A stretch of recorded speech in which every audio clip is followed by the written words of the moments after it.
An official source at the Ministry of Foreign Affairs and Expatriates said that following the statements by U.S. Secretary of State, which warned Syria against the possible use of chemical weapons, the ministry explains that Syria has repeatedly confirmed to the U.S. directly or through the Russian friends and also to the UN Secretary General that it would not use such weapons if existed against its people under any conditions, and that Syria fights with its people against terrorism affiliated with al-Qaeda, which is supported by some well-known countries, especially the United States itself.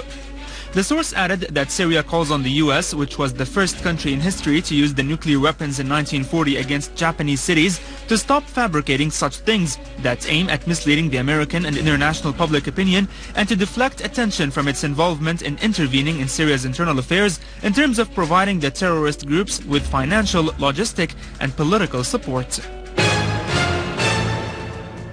Russian President Vladimir Putin asserted that Russia's attitude to the crisis in Syria is clear and steadfast.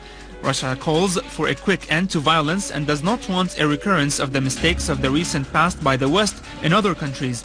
In a joint press conference with the Turkish Prime Minister, Mr. Putin called upon the Western countries not to take any measures before assessing their possible implications and consequences. He pointed out that talks with the Turkish officials did not lead to any joint principles about how to tackle the situation in Syria. Mr. Putin called upon Turkey to exercise self-restraint on the border. He called attention to the fact that the deployment of Patriot missiles along the Syrian border could only escalate the situation and thus had no justification because Syria would never attack Turkey or any of its neighbors. The Kremlin once more expressed concern over the deployment of Patriot missiles along the Syrian-Turkish border.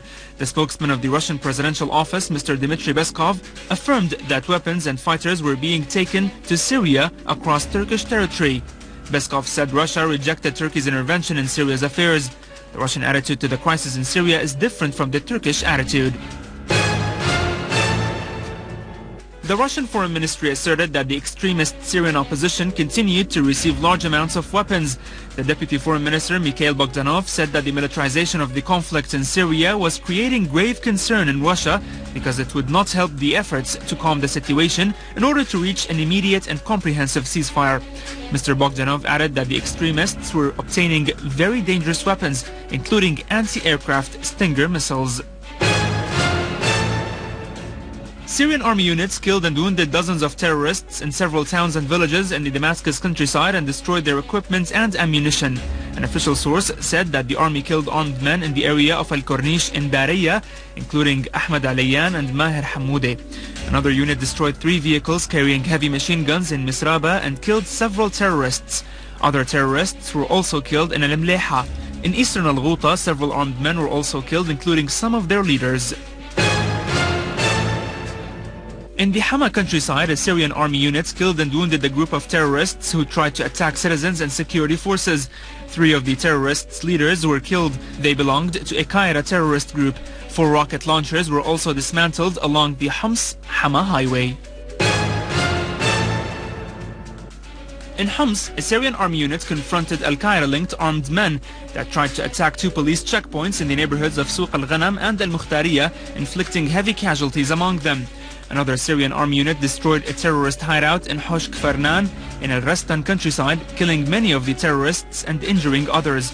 In Al-Rastan, a disagreement between 2 terrorist groups on distributing what they have looted led to a fighting among the terrorists, killing and injuring many of them.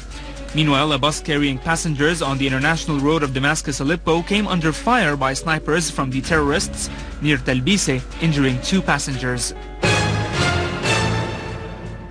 In Idlib countryside, a Syrian army unit killed and wounded dozens of terrorists along the Idlib-Harem highway. In the village of Mhambil, a Syrian army unit killed and wounded dozens of al-Qaeda terrorists and destroyed 6 of their vehicles, carrying heavy machine guns in addition to a number of motorcycles. Syrian army units also killed a number of terrorists in the villages of Binnish, Taftanaz and Srije in the Idlib countryside.